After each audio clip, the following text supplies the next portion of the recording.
Coming up on Tech News Weekly, Abrar Al-Heeti is back, and we kick things off by talking about social media and beauty standards. This time, we're talking specifically about TikTok and how the app has blocked teenagers from using beauty filters.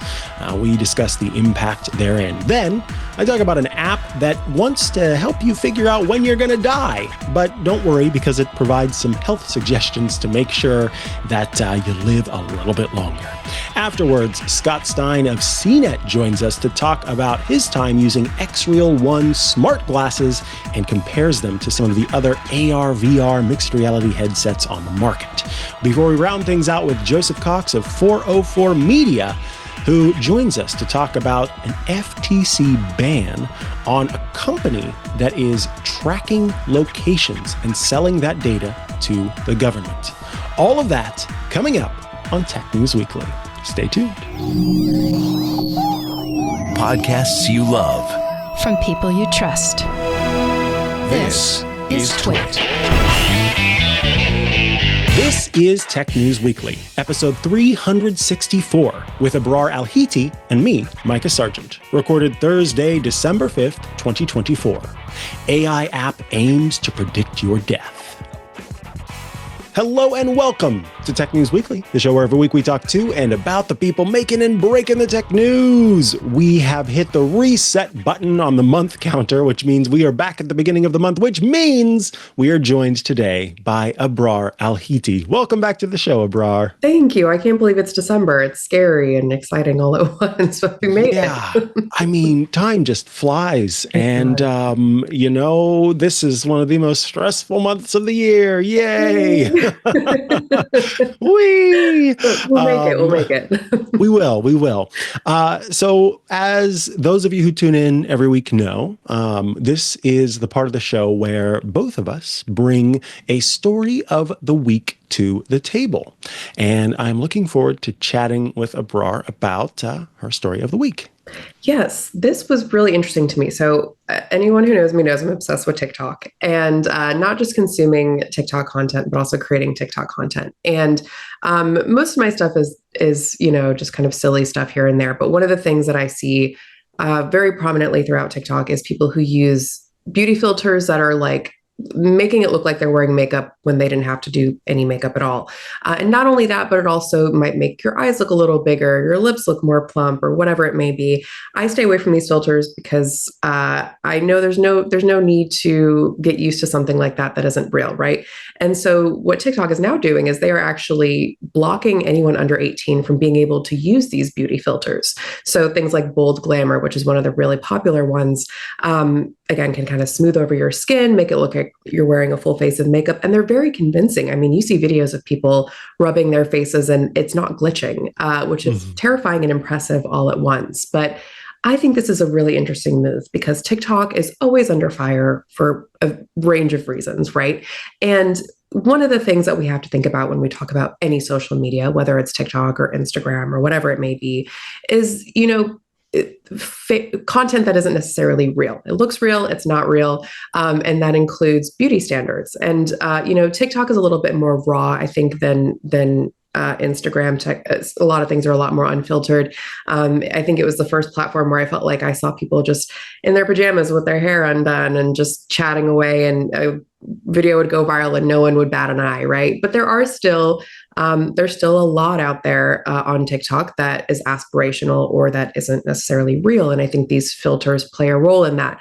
That's something that can affect anybody, but especially children. If you get used to what your face looks like with a filter on, and then suddenly you take a picture and you don't have that filter, it can mess with you. It can make you think, oh, but I don't look as good as I do when I have this filter on, and you get really, really attached to it. So that, again, that can happen with any age, but I think especially kids under 18 are more susceptible to that. So I think it's really interesting that TikTok will now ban those filters for anyone under the age of 18.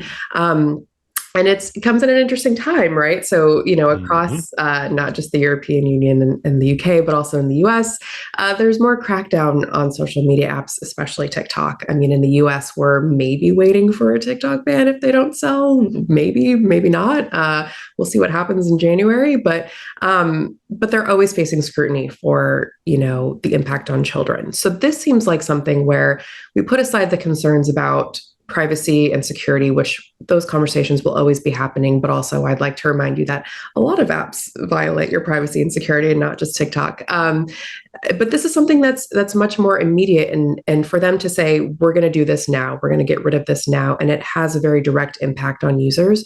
I think that's a very good step, even if they're doing it for PR. I don't really care. I think it's good to implement something like this. And the other piece of it is, okay, if you're banning this for kids under 18, how do you ensure that those kids aren't lying about their ages? TikTok has said they're going to use machine learning very soon to have more rigorous standards for for making sure people don't slip through those age barriers and lie about their age. We'll see how effective that is. But I think this is hopefully something positive. How do you feel about this, Mikah? Yeah, and this is the thing about what you're talking about here, is that this is the most convincing and sort of reasonable step that I've heard when it comes to where we stand on the effect of social media on young people.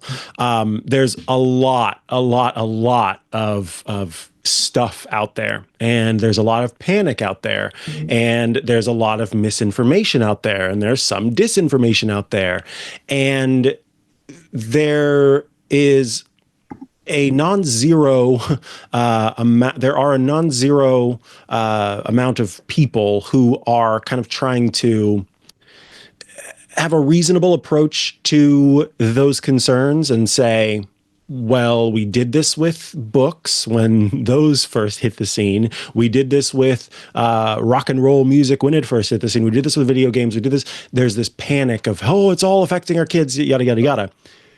And so sometimes these efforts can get lumped into that overall fear-mongering that is taking place.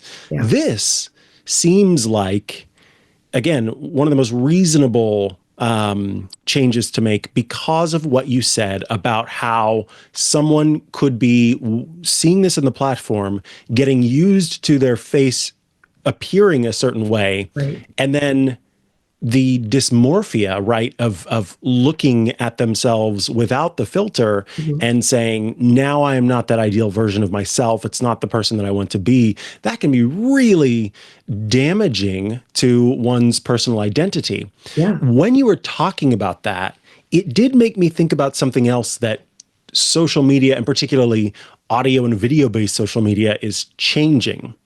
And this is something that I know a lot of people experience based on me talking to a lot of people about it, which is that a lot of people up to this point spend many years of their lives not hearing themselves except as they're speaking. Mm-hmm. And the first time they hear themselves from an external source, it is really jarring. And many times people will have a viscerally negative reaction, not because their voice sounds bad or anything like that, but because it sounds different from what they're expecting. Yeah. And this generation that's growing up, it's interesting that many of them are not going to have that issue, right, because they will be recording themselves, or their parents will be recording them and, playing, oh, look what when you were this age, and so on and so forth. And here you are talking about, and that is fascinating to me. Yeah. But when I think about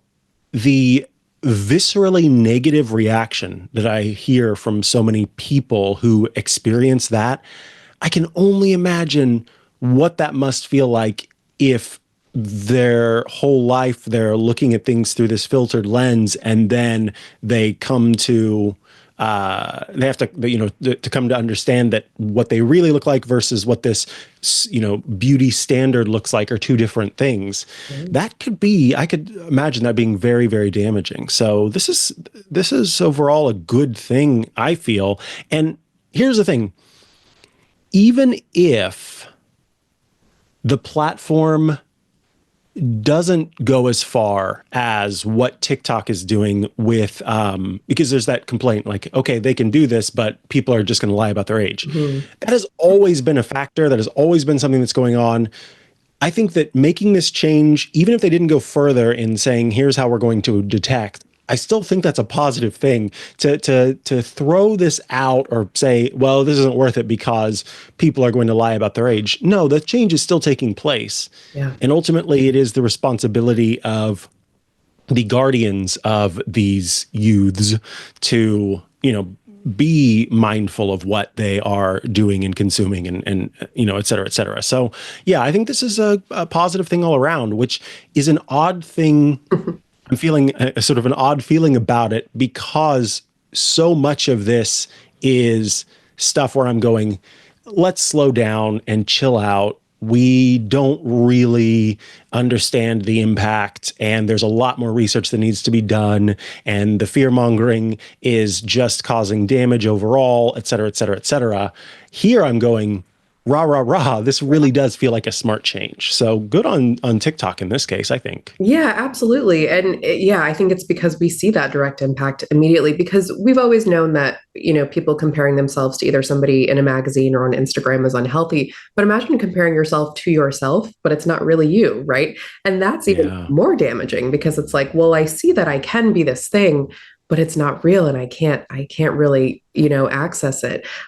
So yeah, I think this will hopefully, be an immediate change that will take a while to sink in for people. But once it does, I think, hopefully a good move. But yeah, we've seen a series of updates from TikTok, Instagram, like Instagram, for example, rolling out teen accounts not too long ago, which makes anyone's account under 18 private by default and limits things like, notifications at certain hours and more parental controls. But, those things seem like things that will take a bit more time for people to accept, but also to see, what the impact might be. But I think something like this that affects your body image and how you see yourself, hopefully more immediate positive impact because it's good to stay away from those filters. And if you don't even have the option, that's even better. Yeah, I agree. I also think of some of the beauty filter pranks that you'll see fly by. One that I've seen recently where someone will be pretending to do a friend or a significant other's eyebrows. Yeah. And then they put on the filter that really thins out their eyebrows and show it to them. And they're very convincing. So the person sees this and is going, oh my goodness, what have you done? And again, that is another example of just how visceral and powerful an impact change to our appearance can have on our psyche, that it's enough that people are making these recordings of it because it is something where you immediately go, and it can be shocking. So this is so easy to see and show. Here is an impact that anybody can witness. Yeah. Let's do something about it, I think is a positive thing. So I would like to see maybe some movement on Snapchat's front. Yes. Other one that's common for a lot of these filters. Yeah. That might be a good place to go next. That's a good point. I mean, that's kind of where it all began. And I will note, don't worry, the bunny ears, all that's staying because that's not normal. So you still be able to use bunny ear filters if that's what you're into. But just the stuff that makes you look a little too polished. So, but yeah. All righty. Well, I believe it is time for us to take a quick little break before we come back with my story of the week. I want to tell you about Veeam. We're bringing you this episode of Tech News Weekly. Without your data, your customers' trust turns to digital dust. That's why Veeam's data protection and ransomware recovery ensures that you can secure and restore your enterprise data wherever and whenever you need it, no matter what happens. As the #1 global market leader in data resilience, Veeam is trusted by more than 77% of the Fortune 500 to keep their businesses running when digital disruptions like ransomware strike. That's because Veeam lets you actually do quite a bit. You can back up and recover your data instantly across your entire cloud ecosystem, proactively detect malicious activity, remove the guesswork by automating your recovery plans and policies, and get real-time support from ransomware recovery experts. Data is the lifeblood of your business. So get data resilient with Veeam. Go to Veeam, that's VEEAM.com to learn more. And we thank Veeam for sponsoring this week's episode of Tech News Weekly. Alrighty, we are back from the break, and I will be covering my story of the week. This is ostensibly about an app that lets you determine the day you'll die. So here's the thing. There has long been a subset of research that is devoted to longevity and devoted to sort of the economic impact, the financial impact of lifespan on everything. And so there have always been, or not always, but there have for a long time been sort of standardized tables, so to speak, that you could use to determine the average lifespan of a person in a given place. And as they talk about in this Bloomberg article from Alexandra Tanzi, the U.S. life expectancy is actually rather low. Thank you, actuarial tables, Wojo in the chat. The U.S. life expectancy is rather low in comparison to quite a few other countries. Japan, Switzerland, Sweden, France, Belgium, Netherlands, Canada, Austria, UK, and Germany all rank, I'd say, far above the US. But while the average and the sort of standardized actuarial table suggests one thing, we all know that every individual human body is affected in different ways by its environment and by a whole host of factors, including, genetic factors and everything in between. And so using that average life expectancy to say that by the time, if you reach 85 years old, you have a 10% probability of dying within a year, is accurate for some and not accurate for others. So this app, Death Clock, has come along, and it is trained on several studies that help to provide a little bit more insight into when you might die. According to Bloomberg, the app is rather grim. It displays a fond farewell Death Day card featuring the Grim Reaper. But still, Death Clock is catching on because people are curious how different aspects of their lives can have an impact on their life expectancy. But this Bloomberg piece is not just about Death Clock, which we'll talk about, but it's also kind of talking about, the grim aspect of lifespan averages and actuarial tables and where they came from, why they exist, and how in many cases it's tied to money. The value per statistical life, which measures the cost-benefit analysis in areas like regulation of pollution or compensation for workplace accidents. So how much is this individual person worth, and how much should they be paid based on how much they're worth?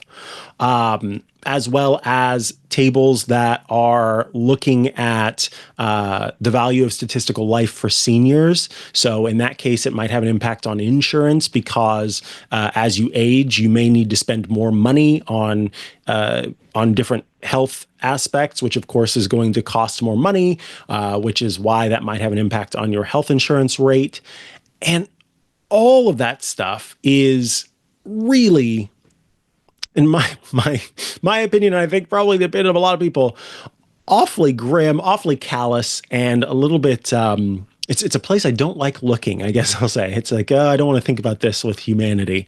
The Death Clock, though, $40 a year, And what it does is, while it provides a second by second countdown to your expected day of death, it also suggests lifestyle changes that you can make to, kind of keep that, to push that date out a little bit, maybe by a few seconds. Switch to more beans, add more beans in your diet, and you'll add 30 seconds to the end of your life. What do you think about this, Abrar? Are you at all curious to calculate your death date? Absolutely not. This would make me spiral. So I'm staying far, far away from this. I think it's also interesting too, because it's like, even if you were to calculate, when it's going to happen, what if you get hit by a bus tomorrow, And so I'm like, I can't even, there's no point in even bothering of when this will assume I'm going to pass away. But it's interesting how much people are into this. I mean, I guess it's not surprising. We're kind of fascinated by death as a society, I feel like. But it's interesting to see this use of AI, which it's also fascinating that it can provide kind of a maybe seemingly somewhat accurate estimate as to what factors will play into how long you'll live. But the financial aspects that you mentioned, all those financial considerations, wow, that really makes life seem so pointless. I know. This is the stuff I have to bring to my therapist. I know. I was reading this article and now I'm thinking about the value of my life, and it's so much less than, I don't like this stuff at all. Absolutely not. But are you tempted to find out? Here's the thing. I'm of two minds. Yeah. There's the larger of my two minds, I guess. I don't know. The one that's louder. The louder of my two minds is on your side in saying, this is just going to make you spiral. Yeah. But there's that smaller, quieter mind that can be so convincing at times that really wants me to do it. Mostly because, but I don't want to pay $40. Yeah. Yes, for a free trial. I don't know. I don't know how it would get me to do it, because ultimately, it's like you said, you could get hit by a bus tomorrow. Yeah. And I already have, now I'm getting upset because I already have a problem. There are going to be some statisticians out there that are like going to get upset at me for saying this, but I already have a problem with statistics in general, because you can say that there's, a 0.004% chance that a live chicken will fall off of a chicken truck and lay an egg that perfectly rolls underneath the wheel of the tire of your car, and because of the angle, it causes the eggshell to somehow stick into the tire, which causes the tire to pop, which sends you off the side of the road. And yes, there may be a 0.0004% chance of that happening, but that means that you could be the person that's that 0.0004% chance of being. Sure. And so it doesn't matter how rare it is that it happens. If it happens, then it could happen. True. That's where I'm like, I mean, sure, we've got odds, but you could be the one that the odds are against or for, depending on what you're talking about. True. But I don't do the lottery, just so you know. This would make it think that I do gambling and all that stuff. I don't, but I still am like, what's the point of talking about percentage chance if it could still be you that happens to? Anyway, so this in that way, I'm like, you could tell me I'm going to die at 94 because I have a high fiber diet and I stand up out of my chair regularly. But that doesn't mean that the chicken won't lay the egg that sends me off the road into a pit.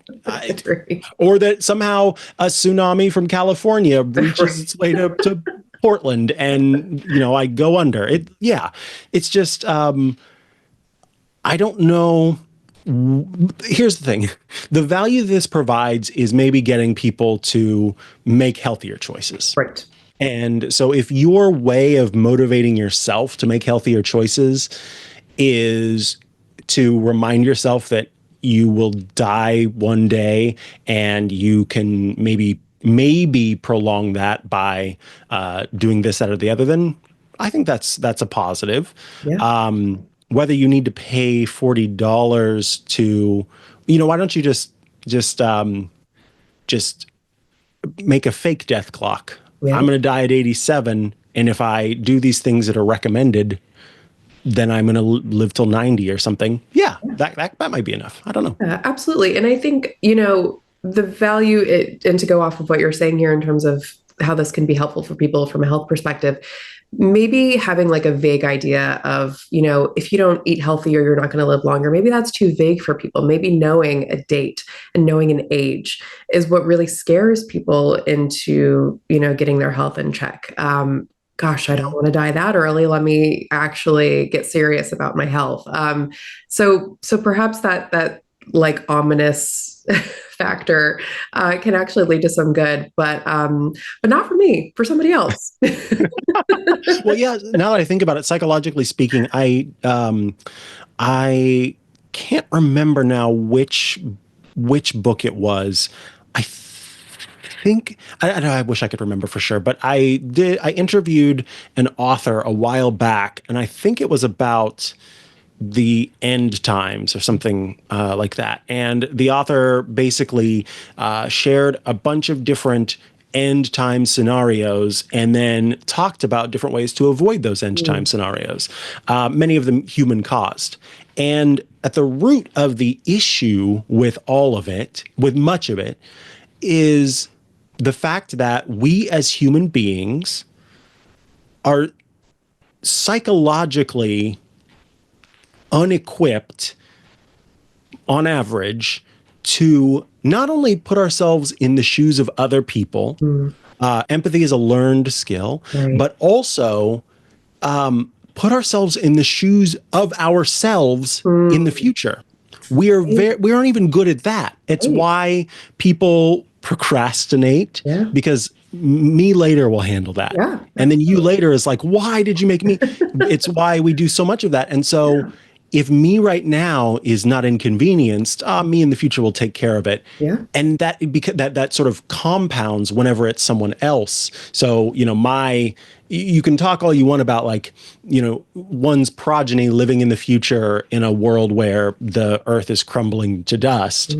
You can say that you feel that, and people who have learned and earned their empathy do to a certain extent, but on the whole, we're not very good at it. And so what you're talking about there, I think that you're right. This does make you reconcile a little bit and pay more attention to future you, or I guess the loss of future you, to say, I should make these healthier changes right now because it's more real at that point. And we often as human beings do need object lessons, because looking at our history as humans, the thousands on thousands of years that we've existed as modern Homo sapiens, the way that so much of who we are today and what we are today has come about is by way of object lessons. Right. You go and you eat the berries on the bush, and it kills your friend Slok. And Slok is dead, and so now you don't eat those berries on the bush, and you tell your tribe, you should not eat those berries. We're going to go over here and try these. And those ones don't make you feel. And so we are just like programmed to learn that way. Yeah. And I know we're getting really deep into this, but it's just, it's kind of, you really set it off there with that point of, I think sometimes we do have to have that very real thing to grasp onto. So who knows, maybe this is just secretly done by somebody who's like trying to better humanity Right. by putting forth this idea that, just make, not only, it would be great if it's like, if you make healthier choices, but also you be nice to someone out in the world today, that will help you live longer. There we go. It would solve everything. Everything would be fixed. Well, listen, if that quieter voice in your brain wins and you end up doing this, please keep us posted. Oh, absolutely. I will definitely let you know. Maybe, I'm trying to think of how I can raise $40. I could sell a few crochet projects or something that I don't have to do it myself. Abrar, I want to thank you so much for taking the time to join us today. It's always a pleasure to have you on the show. I hope you have a lovely rest of your December. We'll see you again in January. In the meantime, if folks want to stay up to date with what you're doing, where should they go to do so? Yeah, you can follow me on X, Al-Heeti_3, and on Instagram, Abrar Al-Heeti. And because we talked about TikTok, I'm also on TikTok at Abrar Al-Heeti. And thank you so much for having me, Mikah. Yeah. All right. Well, we'll see you later. Thank you. Thank you. All righty, folks. We're going to take a quick break before we come back with our next piece. It's an interview with Scott Stein of CNET. But I want to tell you about Experts Exchange, who are bringing you this episode of Tech News Weekly. You out there can join a network of trustworthy and talented tech professionals to get industry insights and advice from people who are actually using the products in your stack instead of paying for expensive enterprise-level tech support. As the tech community for people tired of the AI sellout, Experts Exchange is ready to help carry the fight for the future of human intelligence. With Experts Exchange, it will give you access to professionals in more than 400 different fields, including programming, Microsoft, DevOps, and more. And unlike other places where I've gone at times and regretted asking a question, not so at Experts Exchange. Duplicate questions are encouraged. Their contributors are tech junkies who love graciously answering all questions. One member said, "I've never had GPT stop and ask me a question before." That happens on Experts Exchange all the time. They're proudly committed to fostering a community where human collaboration is fundamental. Their expert directory is full of experts to help you find what you need, including Rodney Barnhart, VMware vExpert, and a TWiT and Security Now listener, and even Cisco design professionals, executive IT directors, and more. Other platforms betray their contributors by selling their content to train AI models, but at Experts Exchange, your privacy, it isn't for sale. They stand against the betrayal of contributors worldwide, have never and will never sell your data, your content, or your likeness. They block and strictly prohibit AI companies from scraping content from their site to train their LLMs, and their moderators strictly forbid the direct use of LLM content in their threads. The supreme reward for attaining expertise is the fulfillment of passing your knowledge on to help someone in need. Experts deserve a place where they can confidently share their knowledge without worrying about a corporation stealing it to increase shareholder value, and humanity deserves a safe haven from AI. So join Experts Exchange today and get 90 days free, and this is with no credit card required. If you have a question that you've been waiting to ask, there's no reason to not go and do this. And I think what's going to happen is you'll go there, you'll ask a question, you'll realize how helpful it is. You'll start asking more questions because there's no credit card required. Visit e-e.com/twit to learn more. That's e-e.com/twit. Thank you, Experts Exchange, for sponsoring this week's episode of Tech News Weekly. Alrighty, we are back from the break, and now it's time for my interview earlier this morning with Scott Stein. Alrighty, it is time for an interview I am looking forward to. In the past, we had Scott Stein of CNET on to talk about Meta's Orion project. Well, Scott is back, and I am so excited to have you here. Hi, Scott. Hey, good to be on. Yeah, good to get you here. So you are currently rocking some interesting glasses, and I was hoping that you could tell us, before we even get into the questions, what's on your face? Right. This is the year of wearing all sorts of glasses, and I thought I'd just wear them on because I have a early version here that I'm trying out.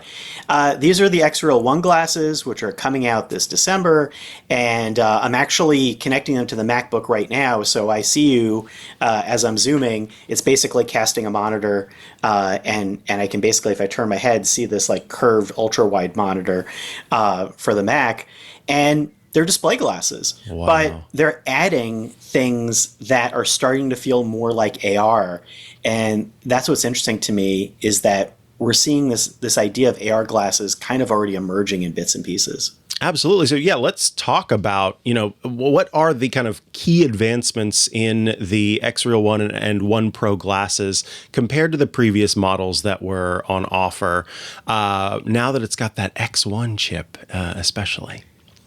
Yeah, so there's a built-in custom chip, and I can also take these off and see you in the actual without glasses on and unplug them. But they're tethered, and they still have this design, which is like these angled prism lenses. They definitely don't look like regular glasses, but from the outside they can. They're perched over my glasses now because there's no prescription lens inserts yet because they're pre-release. But there's a chip on board that Xreal made that does if you follow the industry, it's 3 degree of freedom position tracking. It sounds like a small thing, but it's actually kind of a big thing. It means that normally you'd see a display in front of your face, like a floating TV, and it would move when your head moves, like glued to your face. Now it'll anchor itself in one place, and if I turn my head, it'll stay there. For TV and movies, I don't think it's that big a deal. But for working on your computer, or doing something like that, I find it very useful because I don't want my computer pinned to my face as I move. Yeah. But there's a new ultra-wide mode that's similar to what the Vision Pro is getting that puts this whole ultra-wide monitor out there. You can only see a part of it at a time, but it does mean that I can basically cast my MacBook with no additional software. And I found that was kind of a really interesting magic trick. Absolutely. Now, how does this kind of user experience differ from traditional VR headsets? Because you're kind of talking about how it's a little bit in the middle there, like that virtual monitors, like gaming. Can you game on this thing and count on, the frame rate being where you need it to be? Yeah, so I mean, it's a full plug-in, it's a 1080p display, micro OLED, and it is a full USB connected display. If you plug it into things that allow USB-C video output, and the Nintendo Switch doesn't do that yet directly from the Switch. I say yet because there's a console supposed to be coming next year. Who knows if we'll have that. Steam Deck, MacBooks, PCs, your iPhone, USB-C, Android, it works, and it just treats it like a display. And it'll mirror it in the same vertical or whatever formats that your devices have. If you play movies, it'll go into a widescreen, similar to if you mirror from your phone and do that to a monitor. What I think is interesting is that it's not VR. It's really display glasses with enhanced audio. But you use Vision Pro. When I use Vision Pro, I'm really using it a lot of the time to watch movies and cast monitors from my Mac. And even though it can do all these other things, I think its killer apps are really those. And what's interesting is that the Xreal One is doing some of that stuff now well enough that I think I would use it and take it with me somewhere. And, I feel like, and the video quality looks good enough, and it's pretty small. Yeah, that's the thing. That's what really stood out to me is how small the device is on the face. It doesn't look. I had a lot of discomfort with Vision Pro, and so something like that just feels a little bit lighter would in theory work better. Now, you mentioned a little bit about the field of view. Let's talk about what Xreal's founder is hoping to achieve: 70 to 80 degree field of view. What would that mean? What's the significance of that improvement, and what are they working on to get to that point?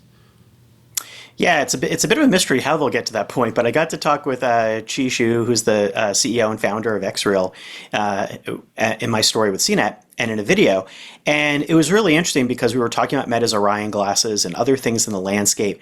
Field of view is important because it's basically like letterboxing your reality. If you're used to seeing a whole world with all sorts of stuff around you, 180 degrees. VR is like a scuba mask, so it's about like 90 degrees, maybe 110 degrees in that zone. And AR has been more narrow, so it's been as low as 40 degrees. Now it's getting out into 50 and 57, which is kind of feels more like this, but it's good enough for video. And the bigger you get, the more things you can fit around you, and it doesn't feel, like in the days of the first Magic Leap and HoloLens, you felt like you were kind of fitting this little window and moving around until the cool ghost appeared in your world through the little window. And that window is getting bigger and bigger. So Chi was saying that the goal, and they are planning to get up to into the 70 to 80 degree field of view range.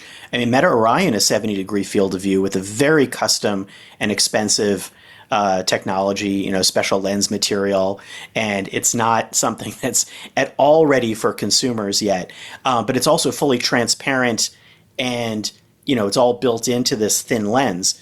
But maybe there'll be ways through these kind of prism lenses to do things like that and kind of bridge the gap for displays.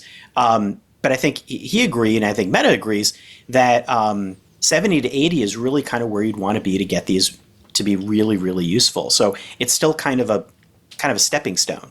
Mm-hmm. We'll be back with the rest of Scott Stein's interview in just a moment, but I want to take a quick break to tell you about US Cloud, who are bringing you this episode of Tech News Weekly. US Cloud is the #1 Microsoft Unified Support replacement.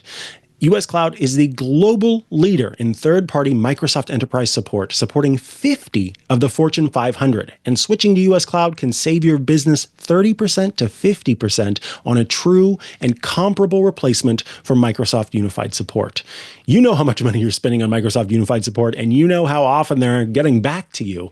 US Cloud is going to be the solution that you need. It supports the entire Microsoft stack, and it does so 24/7, 365, responds faster, and resolves tickets quicker for clients all around the world. And this is the best part, you always talk to real humans. Check out the proven track record for US Cloud. Expert-level engineers with an average of 14.9 years of experience, and that's for both break-fix and DSE. 100% domestic teams, so your data never leaves the US. Financially backed SLAs on response time, and initial ticket response averages under 4 minutes. In 2023, 94% of US Cloud's clients reported saving 1/3 or more when switching from Microsoft Unified Support to US Cloud. From Fortune 500 companies and large health systems to major financial institutions and federal agencies, US Cloud ensures that vital Microsoft systems are working for more than 6 million users globally every day. Big brands trust US Cloud, including Caterpillar, HP, Aflac, Dun & Bradstreet, Under Armour, and KeyBank. Even the IT folks at Gartner have chosen US Cloud for their Microsoft support needs. A director of information technology says, and within an hour, US Cloud responded with, I want to say, 4 engineers. So not only did they bring the right guys to the call, but they brought the cavalry. I just felt like, wow, that was amazing. That was unlike anything I had experienced with Microsoft in my 8 years of being with Premier. We made the right choice. So when it comes to compliance, no one gets it more than US Cloud.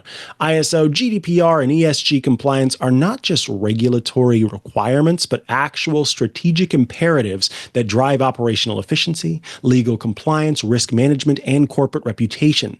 These standards foster trust and loyalty among customers and stakeholders, attract investment, and ensure long-term sustainability and success in a competitive global market. Visit uscloud.com and book a call today to find out how much your team can save. That's uscloud.com to book a call today and get faster Microsoft support for less. Thank you, US Cloud, for sponsoring this week's episode of Tech News Weekly. Now let's head back to that interview. Now, another thing that I noticed, and you talk about, USB-C connectivity to treat it as if it's a display, but that also means that the device is tethered.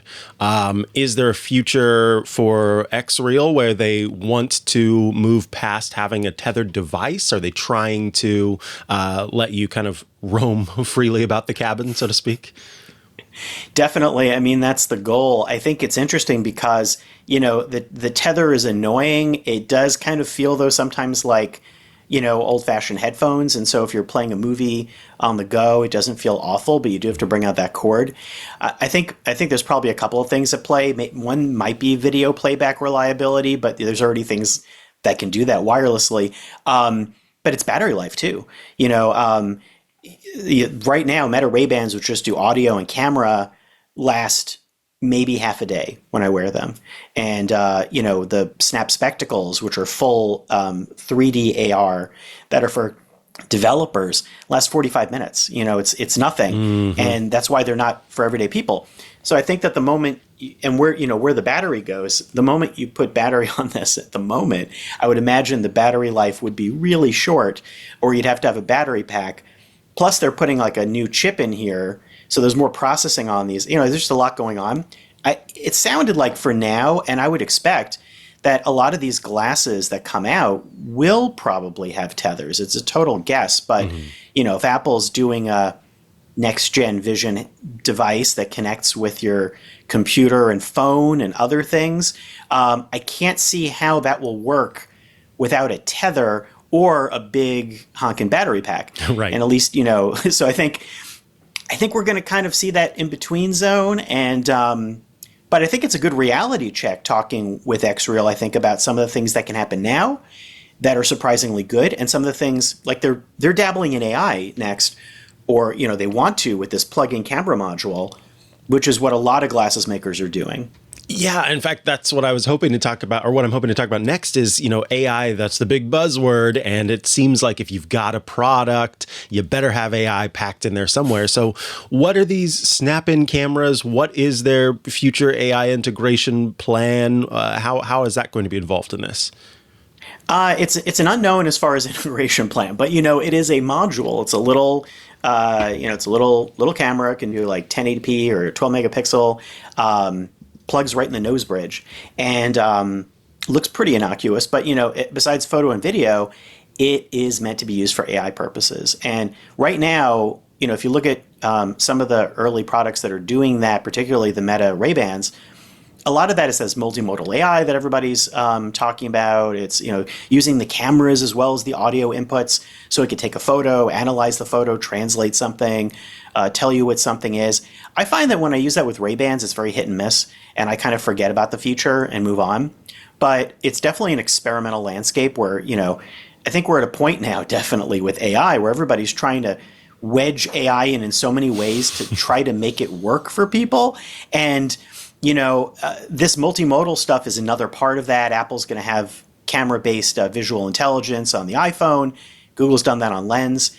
And so I think that they're putting their foot in the door at that. But my question is, what platforms and what systems will work with that AI potential? Xreal's making the hardware, but what about all the software and platforms out there? Yeah, it's interesting. I wonder how some of the behind the scenes stuff with AI, how that can help with battery life, how that can help with performance, as opposed to the flashy features that are more about the consumer in the end. Now, the last thing I'll ask you, because I think it's the big question, so I made everybody wait till the end, is how do these glasses kind of compare and position themselves in the landscape of AR and mixed reality and VR devices that are out there, like the Apple Vision Pro, Meta's Orion glasses? You talked a little bit about it throughout the piece, throughout the piece and also throughout our interview.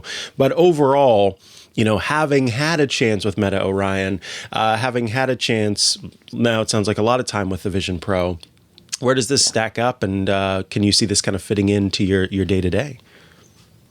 Well, it's kind of like VR headsets and mixed reality VR headsets have kind of hit a little bit of a wall in the sense of their size and their battery life. They're advancing, but they're pretty big, and but impressive for what they do. They last about 2 or 3 hours, but usually more like 2 on a charge. That's not enough for anything like everyday use. And then you're seeing this shift where everybody ambitiously for years has wanted to go to glasses, and it's pretty darn tough. And you're seeing these little stabs at it through companies chipping away in different directions.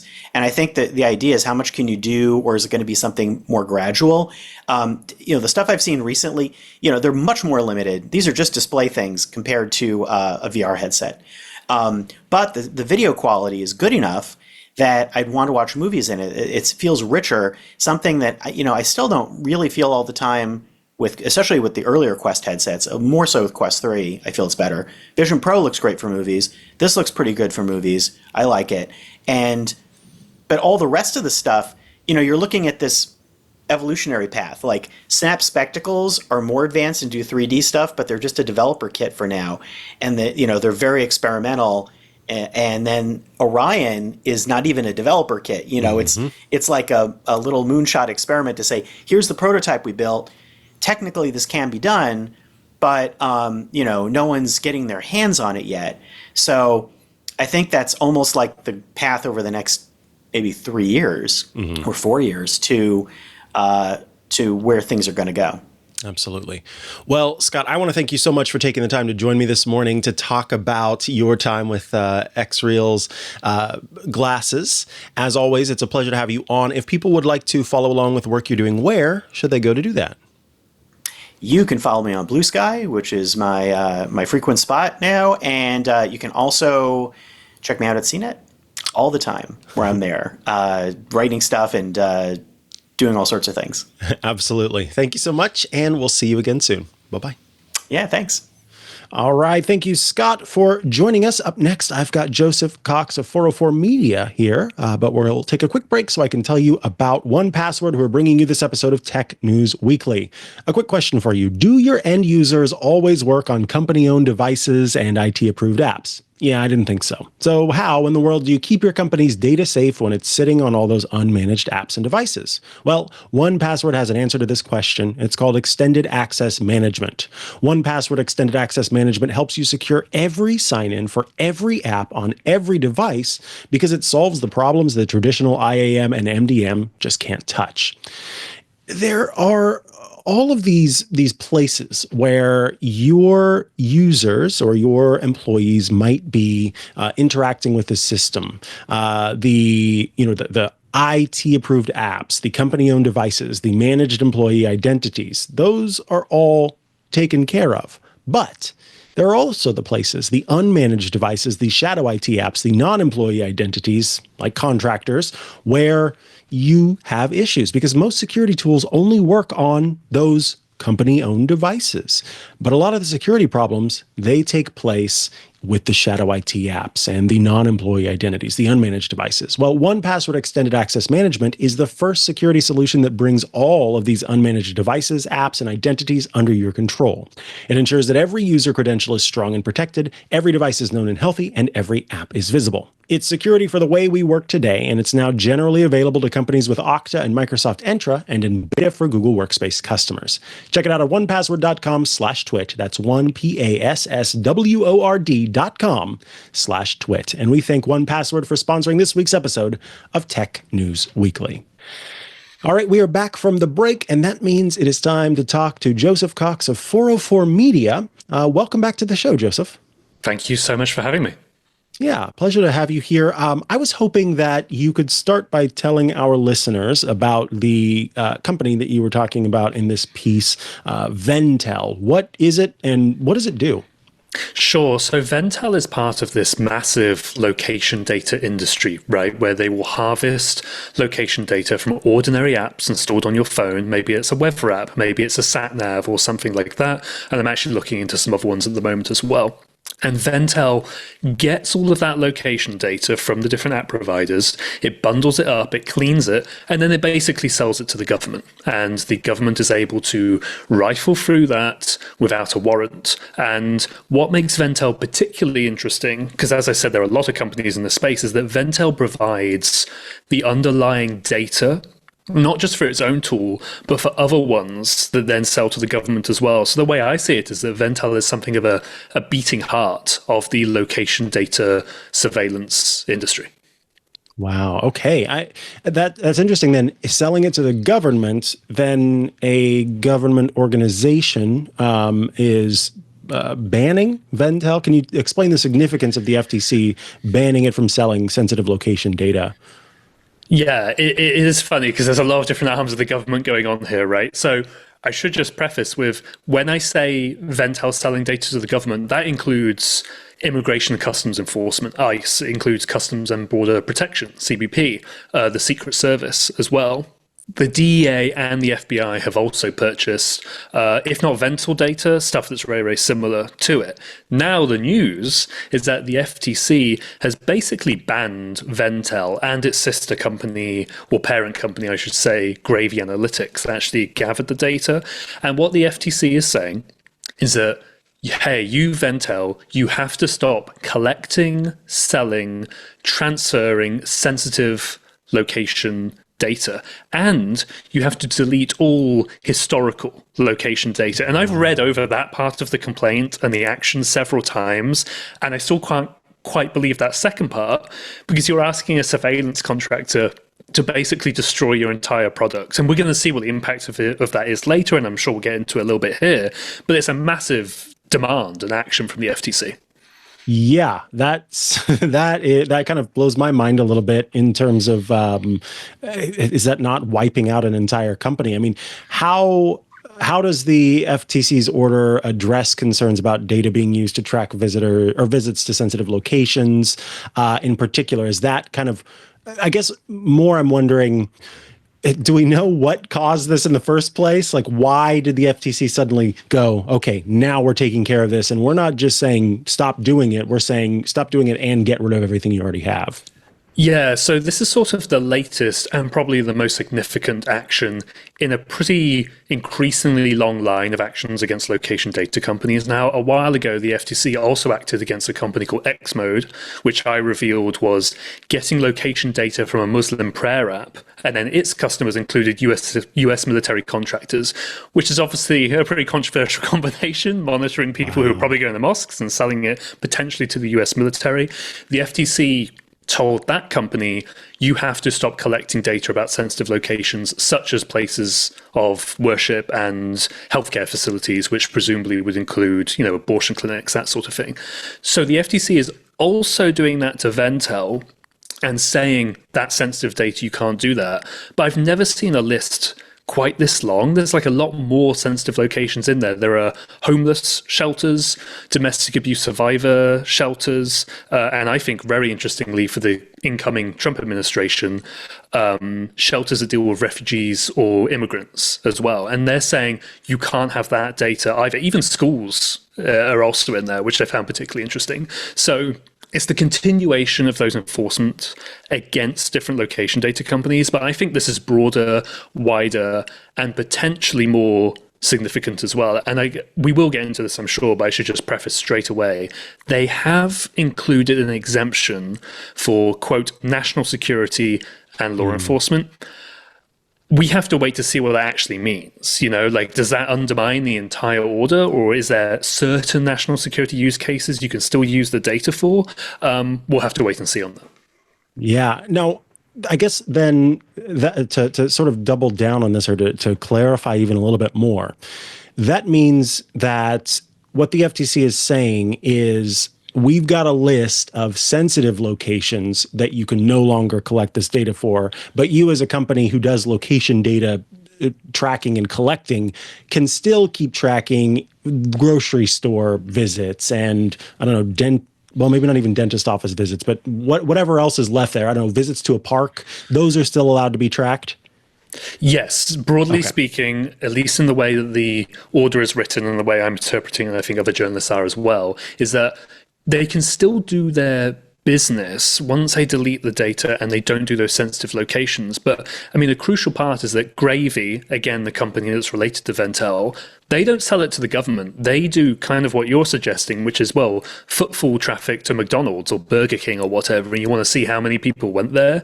The FTC is generally okay with that if they got proper consent from the people they're getting data from, which the complaint alleges they didn't, because you open up a normal app and there's one in there. The FTC doesn't name the app, but you can look at it. And the privacy policy, the disclaimer, doesn't say, by the way, we're collecting your location data and we may sell it to the government. Obviously, they're not going to say that, but the FTC takes serious issue with that. Yeah. Now, on the flip side of this, you may have some folks who would say, okay, this data is being used by multiple U.S. government agencies who need it for this, that, and the other. Does this have an impact on government surveillance practices, like a real impact, or is it just the case that this is one in hundreds of companies that the government can buy this location data from? It could have an impact on US government surveillance operations. And we will see again, sort of with that carve out for national security and law enforcement, we'll have to see how effective that is. But I think at minimum that it at least brings up the conversation of well, maybe they should get a warrant for this. And at the moment, the Secret Service, as I've covered a bunch, and other parts of DHS I mentioned, they've been querying this data without getting a court order, a subpoena, or a search warrant. You just log in and you look up locations. There have actually been leaked videos of one of the tools that use this data. And we saw, for example, the people who used it and they leaked to us, they looked up phones at an abortion clinic, and you could just see phones crossing straight state lines. No warrant, nothing. You just do it with a few clicks of your mouse, and that's it. Now, maybe the abortion example is a bad case, but let's say there's the recent shooting, right, of the United Health CEO in New York. Maybe the FBI or other law enforcement agencies will want to use this data or similar to maybe find out where a mobile phone went. Okay, sure, we can debate about that. I think everybody could probably agree they should probably get a warrant for that. Yeah, right. Then there would be some sort of probable cause, and be some sort of check and balance in place. And maybe if the data still continues to be used by various government authorities, perhaps they will now have to get a warrant as well, and we'll just have to see on that. Yeah. Now, we talked a little bit about this before. The big problem here being informed consent for using consumer data. Is this not kind of a clear and present example that there's a lot of stuff happening behind the scenes that's a little bit obscured without user consent involved? Oh, yeah, absolutely. I mean, but it's even worse than that. And I'm sure when you first take the user of the app, they download the shopping app or whatever, as I said, the privacy policy is not clear. That's not informed consent there. But I've even spoken to some of the people who make the apps, who then sell the location data, and even they don't know that they're actually selling it to the government. It's like an entire series of pinky promises and sort of people not really asking the correct questions. So even the people collecting the data, or even the people making the apps to get that, they don't even know. So how could you ever expect users to be able to provide informed consent when the app developer doesn't even know? It's just a series of people not really paying attention to what's going on.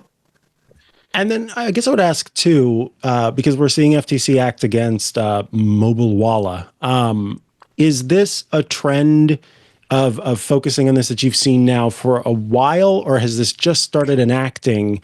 And do you think we're going to see a shift away from focusing on ruling against and providing regulation for these data brokerage firms?